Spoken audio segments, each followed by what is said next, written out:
The day Arjuna fought Shiva.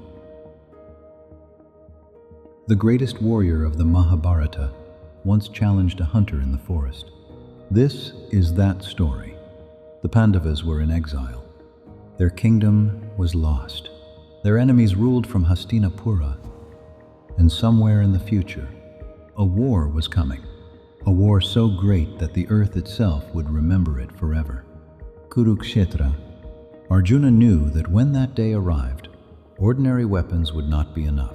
The Kauravas possessed warriors like Bhishma, Drona, Karna, Ashwatthama. To defeat them, Arjuna needed divine weapons. So he left his brothers behind and journeyed alone into the wilderness.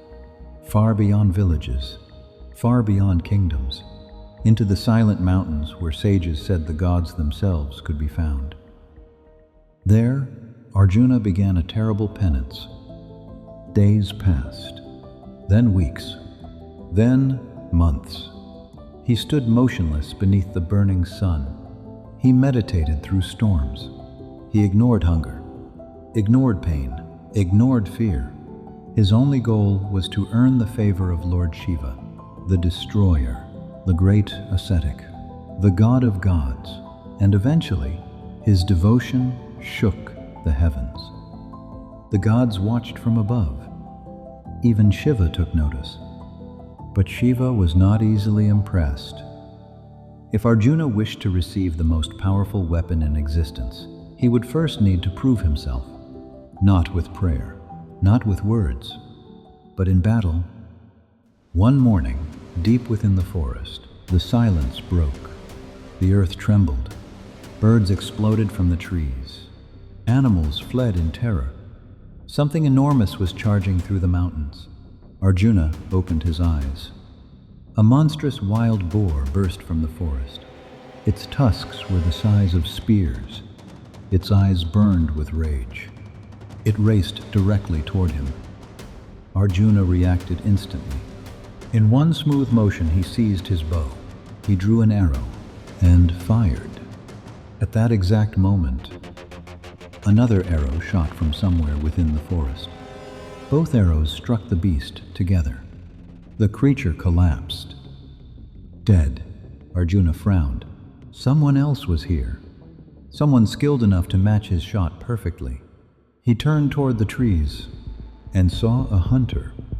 The man looked ordinary, at least at first.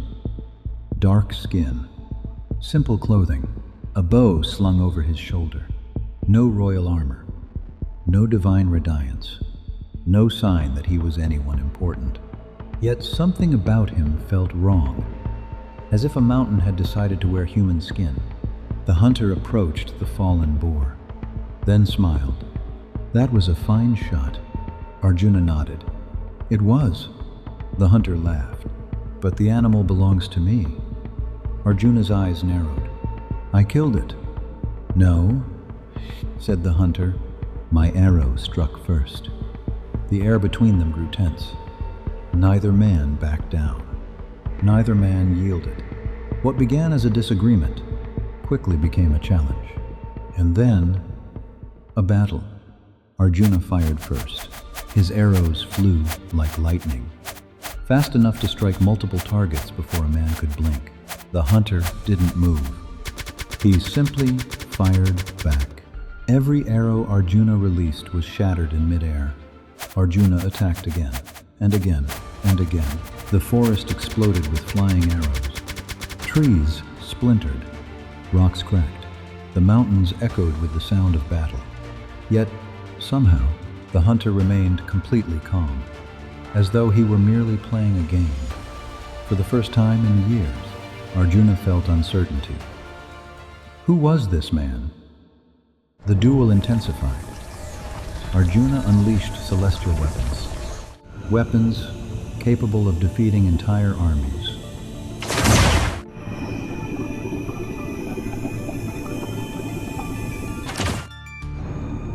The hunter brushed them aside.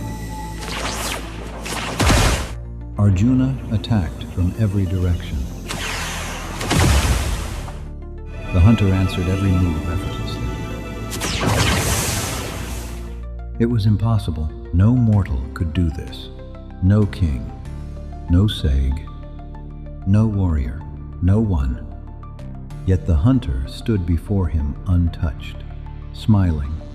Frustration turned into determination. Arjuna charged forward, bow abandoned, sword drawn. Steel clashed, sparks erupted. The two warriors fought hand to hand beneath the towering trees.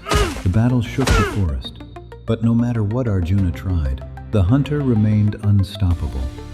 Finally, the hunter struck. Arjuna crashed to the ground. Exhausted, defeated, the greatest archer in the world had lost. For a moment, the forest became silent. Arjuna stared at the sky, confused, angry, humbled. Then, suddenly, a realization came to him. No human could possess such strength.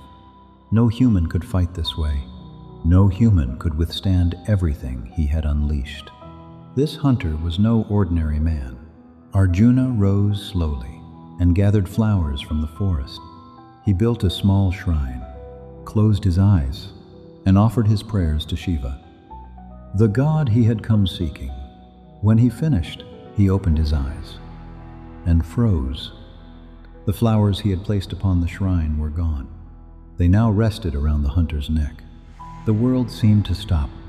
Arjuna understood. At last, he fell to his knees. The hunter smiled, and the illusion vanished. The mountains trembled. The sky filled with light. The forest itself seemed to bow.